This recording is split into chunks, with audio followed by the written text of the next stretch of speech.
অনুমোদনহীন নানা মোড়কে কাঠের গুঁড়া মেশানো ভেজাল তামাক দিয়ে নকল ব্যান্ডল লাগিয়ে অবাধে সিগারেট উৎপাদন, এমন অনিয়ম চলছিল খোদ রাজস্ব কর্মকর্তাদের মদদে। সেনাবাহিনীর অভিযানে এমনই চাঞ্চল্যকর কারখানার সন্ধান মিলল বগুড়ায়। নিজস্ব গোয়েন্দা তথ্যের ভিত্তিতে শিবগঞ্জ উপজেলার খয়েরপুকুরে নামবিহীন অবৈধ এক সিগারেট কারখানায় অভিযান চালায় সেনাবাহিনী। রাতভর চলা অভিযানে জব্দ করা হয় 15 লাখ টাকা মূল্যের নকল ব্যান্ডরোল, 10 লাখ টাকা বিভিন্ন ব্র্যান্ডের সিগারেটের ভুয়া মোড়ক, অনুমোদনহীন সিগারেটের 14টি ব্র্যান্ডের মোড়ক, কাঠের গুঁড়া মেশানো 10 মণ তামাক ও 10 কোটি টাকা মূল্যের সিগারেট উৎপাদনের সরঞ্জাম।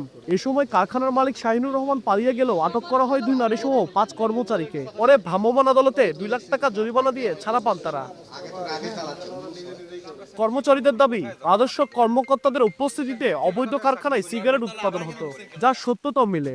অবৈধ প্রতিষ্ঠানটিতে নামবিহীন ওই প্রতিষ্ঠানের রেজিস্টার স্টক খাতায় দেখা যায় বগুড়া কাস্টম এক্সাইজ ও ভ্যাট অফিসের সহকারী রাজস্ব কর্মকর্তা মোর্শেদ আলমের স্বাক্ষর। অবৈধ প্রতিষ্ঠানটিকে কিভাবে বৈধতা দেওয়া হলো জানতে চাইলে কোনো সদুত্তর দিতে পারেনি ওই কর্মকর্তা।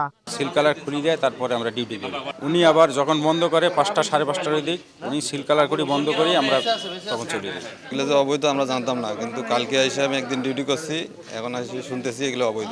এখানে থাকে ধরেন 2টার দিকে মেশিন চালু হয়, 6টার দিকে বন্ধ হয়ে যায়। আমি এটাকে সিলগালা করে দিই। উপজেলা প্রশাসনের সর্বোচ্চ কর্মকর্তা দিলেন ব্যবস্থা নেওয়ার আশ্বাস। সংশ্লিষ্ট সকল সরকারি প্রতিষ্ঠানকে ডেকে আমরা আগামী পরশুদিন এটার পরবর্তী পদক্ষেপ গ্রহণ করব।